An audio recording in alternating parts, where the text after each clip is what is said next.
गुजराती और तमिल भाषा में हमारे संविधान को लॉन्च कर दिया गया है और फैसला लिया गया है कि मार्च 2026 तक आते आते हमारे संविधान के 8वें अनुसूची में मौजूद 22 की 22 भाषाओं में हमारे संविधान को ट्रांसलेट कर दिया जाएगा, यानी कि लॉन्च कर दिया जाएगा, ताकि आम लोगों को हमारे संविधान के रूल रेगुलेशन, उनके कर्तव्यों को, उनके अधिकारों को समझने में मदद मिले। यह एक बहुत ही इंपॉर्टेंट, बहुत ही बड़ा कदम है जो कि हमारे लोकतंत्र को जमीनी स्तर पर लेकर के आता है, यानी कि ग्रास रूट लेवल पर कनेक्ट करता है।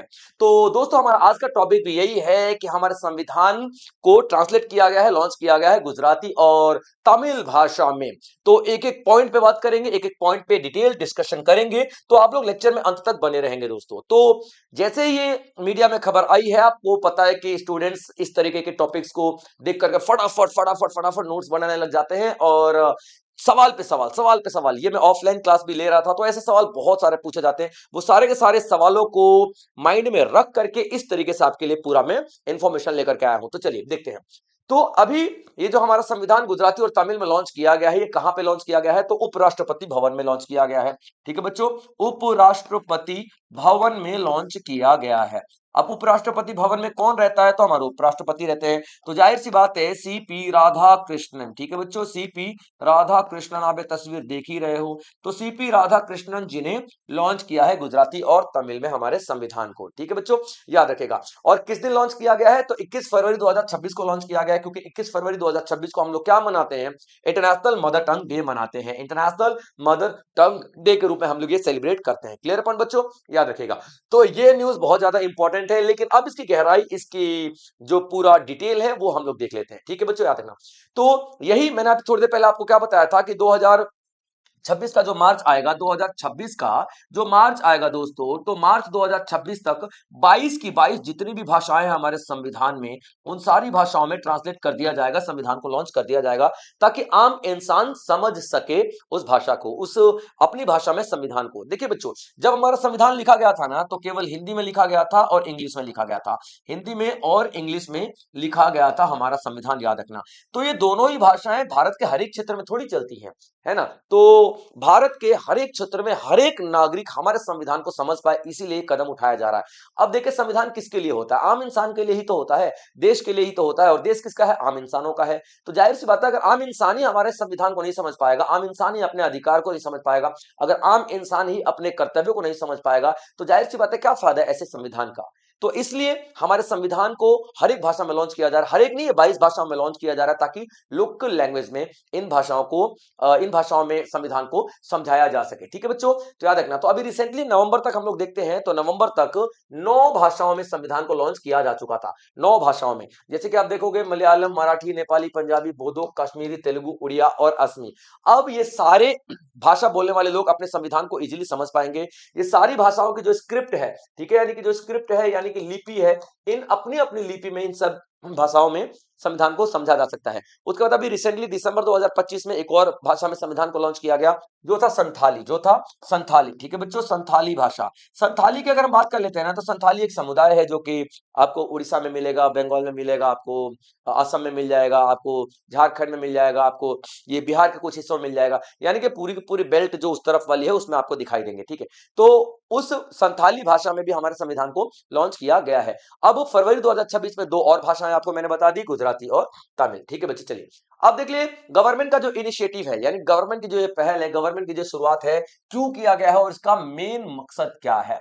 यहाँ पे सरकार ने एक मुद्दा यही रखा कि भैया आम इंसान के लिए संविधान है और आम इंसान ही नहीं समझ पाएगा, तो क्या मतलब है ऐसे संविधान का। तो यहाँ पे हमारे संविधान की जो 22 भाषाएं हमारे संविधान में दी गई हैं, 8वें शेड्यूल में, 8वीं अनुसूची में जो 22 भाषाएं दी गई हैं, उन सारी भाषाओं में ट्रांसलेट करने का, यानी कि हमारे संविधान को लॉन्च करने का यहाँ पर फैसला लिया गया है। एक बहुत ही बड़ा और एक लंबा चौड़ा फैसला है।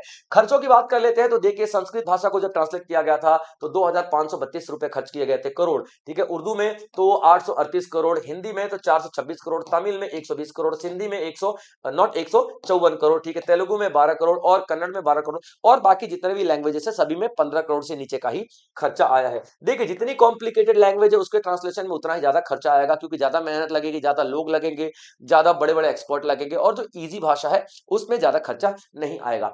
अब देख लेते हैं कि ये भाषाओं का ओरिजिन क्या है हमारे संविधान में। जब हमारा संविधान लागू किया गया था बच्चों, 1950 में संविधान लागू किया गया था, ठीक है। तो आप लोग संविधान को दो चीजों में देखोगे।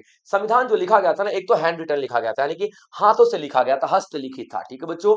एक तो याद रखना, हस्तलिखित था, क्लियर है पॉइंट यहाँ पे, हस्तलिखित था, ठीक है, ये बात याद रख लेना। जिसको हम लोग क्या बोलते हैं, कैलीग्राफी बोलते हैं, कैलीग्राफी बोलते हैं, ठीक है बच्चों। हाथों से लिखा हुआ कैलीग्राफी, ये वाला कैलीग्राफी, ठीक है। 1950 में जब हमारा संविधान आया तो कैलीग्राफी यानी हाथों से लिखा गया था दो भाषाओं में, ठीक है। एक इंग्लिश में लिखा गया था और एक हिंदी में लिखा गया था। और सारी की सारी कॉपीज जितनी भी थी उन सबको सिग्नेचर किए थे हमारे सारे के सारे कॉन्स्टिट्यूंट असेंबली, यानी कि संविधान सभा थी उस टाइम। 1950, 26 जनवरी 1950 के बाद आए हैं ना भाई कॉन्स्टिट्यूशन, तो उसके पहले तो संविधान सभा ही थी। तो संविधान सभा यानी कि कॉन्स्टिट्यूंट असेंबली के मेंबर्स ने यहाँ पे सिग्नेचर किया था और 24 जनवरी 1950 को हम लोगों ने संविधान को अपनाया था। लागू नहीं किया था, लागू हमने 26 जनवरी 1950 को ही किया था, अपना लिया था 24 जनवरी 1950 को। अब बात करेंगे, दो नाम आप लोगों को इंपॉर्टेंट याद रखने हैं। जो कैलीग्राफी हाथ से लिखा हुआ, तो हाथ से पूरा संविधान का एक ही हैंडराइटिंग है, तो एक ही बंदे लिखा हुआ याद रखना, ठीक है। किसने, तो प्रेम बिहारी नारायण रायजादा ने हाथ से लिखा हुआ था पूरा संविधान, याद रखना। और इन्होंने फीस क्या ली थी, 0 रुपया। बोला था भैया मुझे 0 रुपए चाहिए, फीस नहीं चाहिए, लेकिन हाँ हमारे संविधान के हर पेज पे मेरा जो सिग्नेचर है वो होना चाहिए और आखिरी पेज पे मेरा दादाजी का नाम होना चाहिए। तो इन्होंने यही फीस ली थी, पैसे के रूप में नहीं, कुछ अपनी डिमांड रख दी थी। अभी आप देख लोगे कि जैसे कि मैंने बताया कि किस दिन ये बंगाली और ये तमिल में लॉन्च किया गया, तो 21 फरवरी को हम लोग क्या मनाते हैं, इंटरनेशनल मदर टंग डे मनाते हैं, इंटरनेशनल मदर टंग डे मनाते हैं, ठीक है बच्चों। यूनेस्को ने 1999 में ये फैसला किया था कि हम लोग 21 फरवरी को इंटरनेशनल मदर टंग डे मनाते हैं। इतिहास की बात कर लेते हैं, तो इतिहास क्या है बच्चों, ठीक है। बांग्लादेश ने शुरू किया था इस दिन को मनाना, ठीक है। बांग्लादेश ने शुरू किया था, और बांग्लादेश ने क्यों शुरू किया था, क्योंकि 1952 में आप लोग देखोगे, ठीक है बच्चों, 1952 में आप लोग देखोगे कि बांग्लादेश के जो स्टूडेंट से जो व्यापारी थे उन सभी ने एक मुद्दा उठाया कि जो हमारा आम जो ऑफिस वगैरह है सरकारी, वहां पे बंगाली का इस्तेमाल होना चाहिए, यानी कि बंगाली को क्या बनाओ, ऑफिशियल लैंग्वेज बनाओ, ठीक है, याद रखना। बंगाली को क्या बनाओ, ऑफिशियल लैंग्वेज बनाओ। अब ये उस टाइम ये बांग्लादेश नहीं था, उस टाइम आप देख लो, ठीक है। उस टाइम ये पाकिस्तान का हिस्सा था, ठीक है, याद रखना, ईस्ट पाकिस्तान हुआ करता था। ये तो 1971 में बना था ना बांग्लादेश भाई साहब, तो उसके पहले तो मैं 1952 की बात कर रहा हूँ। तो यहाँ पे बहुत झड़प हुई और गोला बारूद चले, तो बहुत सारे विद्यार्थियों की मौत हो गई। तो उन्हीं विद्यार्थियों को शहादत देने के लिए बांग्लादेश ने 21 फरवरी को हर साल मनाना शुरू कर दिया, international mother tongue day, not international mother tongue day, national mother tongue day. लेकिन 1999 में इसी दिन को यूनेस्को ने भी बोल दिया कि भैया हम इंटरनेशनल मदर टंग डे के रूप में इसको सेलिब्रेट करेंगे। तो ये बताता है, ये दिन बताता है, हाईलाइट करता है महत्व किस चीज का, लिंग्विस्टिक डाइवर्सिटी और मल्टीलिंगुअल एजुकेशन की। हमारे देश में अलग अलग भाषा मौजूद है और हम सभी भाषाओं को उतनी इज्जत, उतनी ही प्राथमिकता देते हैं। अब हमारे संविधान में कुछ ऐसी धाराएं हैं उनके बारे में बात कर लेते हैं जो कि भाषाओं से जुड़ी हुई हैं।